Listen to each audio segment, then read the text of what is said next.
Assembly సమావేశాలు అంటే రాష్ట్ర భవిష్యత్ కోసమో, ప్రజల సంక్షేమం కోసమో చర్చలు జరగాలని, అందుకు భిన్నంగా అసెంబ్లీ సమావేశాలు జరగడం బాధాకరమని, గాలి ఓటంలో గెలిచినోళ్లను చంద్రబాబు రాజకీయ భిక్షతో హోదాలు అనుభవిస్తున్న వాళ్ళు నీతి వ్యాఖ్యలు పలకడం, నీతి సూక్తులు చెప్పడం వంటివి చూస్తుంటే దయ్యాలు వేదాలు పలుకుతున్నట్లు అంటున్నాయని, దేవాలయం వంటి అసెంబ్లీలో ఏకపాత్ర అభినయం పోషిస్తున్న పవన్ కళ్యాణ్ అటువంటి నేతలతో వీక్షకులు విసుగు చెందుతున్నారని, ఏకఛత్ర అభినయ మహాసభలో ఒకరికొకరు కితాబులు ఇచ్చుకుంటున్నారని, ప్రత్యర్థి పార్టీలు లేకుండానే నేను అతిపెద్ద మగాడిని అంటూ తనకు తానే చెప్పుకోవడం చూస్తుంటే తోటి శాసనసభ్యులు నవ్వుకుంటున్నారని, రాజకీయ విమర్శలకు, సొంత పొగడతలకు అసెంబ్లీని వేదికగా చేసుకోవడం మూర్ఖపు చర్యలని, రాష్ట్ర భవిష్యత్ కోసం, భావితరాల అభివృద్ధి కోసం అసెంబ్లీలో చర్చించుకోకుండా సొంత లాభాల కోసం వీధి నాటకాలను పరిపిస్తున్న అసెంబ్లీ సమావేశాలు, నాటకాలను కట్టబెట్టి విలువలు, అభివృద్ధి, ఆత్మగౌరవంకై అసెంబ్లీ సమావేశాలను నిర్వహించాలని ఆయన సూచించారు.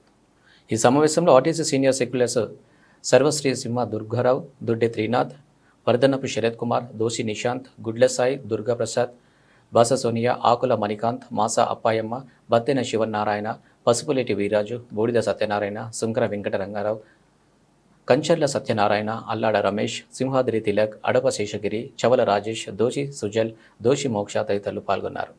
రాష్ట్రీయ ప్రజా కాంగ్రెస్ వారాంతర సమావేశానికి చేసినటువంటి పార్టీ సెక్యులర్స్ అందరికీ నా ప్రత్యేక ధన్యవాదాలు. ఈరోజు ఆంధ్రప్రదేశ్లో ప్రజల పరిస్థితి ఏంటి, అసలు అసెంబ్లీ దేనికి వేదికగా మారుతుంది అనే దాని మీద ఒక పెద్ద ప్రశ్న ప్రజలుగా ఉంది.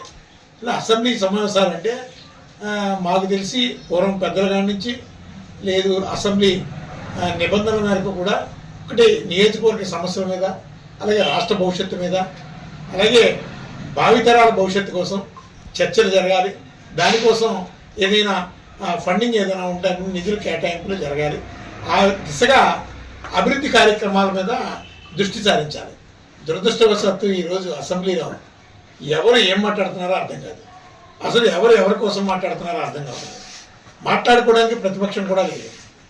స్వపక్షంలో ఉంటూ మీరు కూడా సరే వాళ్ళకి ప్రజలు పనిష్మెంట్ ఇచ్చారో లేదు మరొక రకంగా పనిష్మెంట్ ఇచ్చారో అనే దాన్ని ప్రక్కన పెడితే స్వపక్షం అయినటువంటి మీరు అసెంబ్లీలో దేనికోసం చర్చిస్తున్నారు?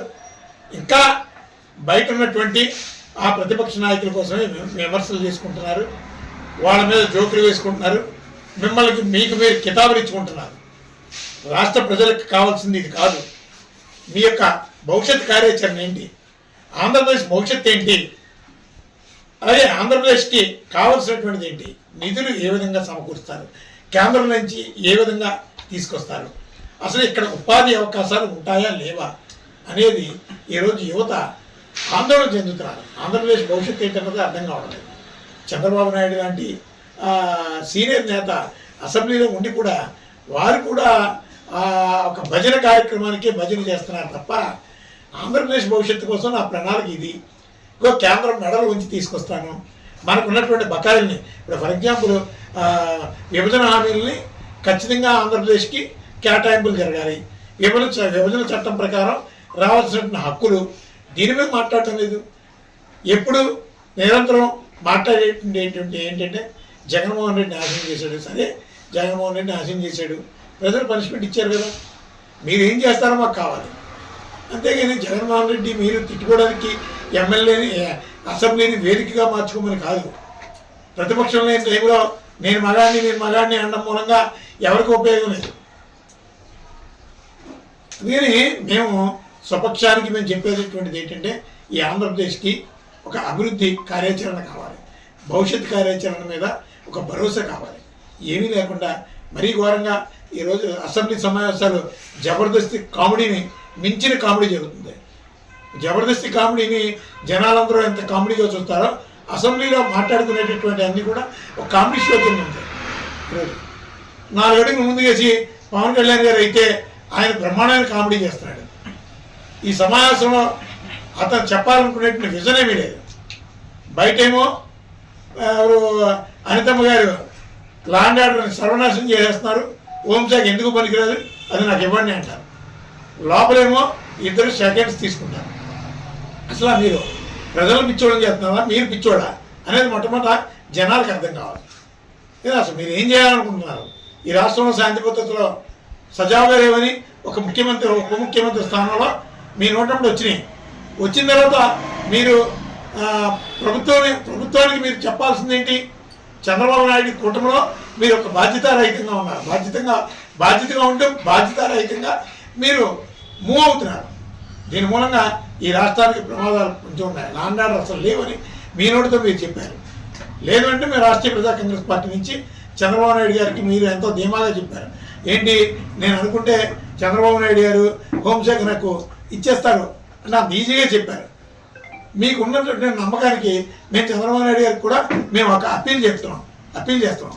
ఏంటంటే హోమ్ మినిస్టర్గా పవన్ కళ్యాణ్ గారికి ముందు అర్జెంటుగా ఆయన ఆసక్తిని నెరవేర్చి, ఆయన కోరిక నెరవేర్చి ఉప ముఖ్యమంత్రి పదవిని అనితమ్మ గారికి ఇచ్చి మొత్తం మీద రాష్ట్రం ఏమైనా బాగుపడుతుందేమో ఒకసారి చూద్దాం.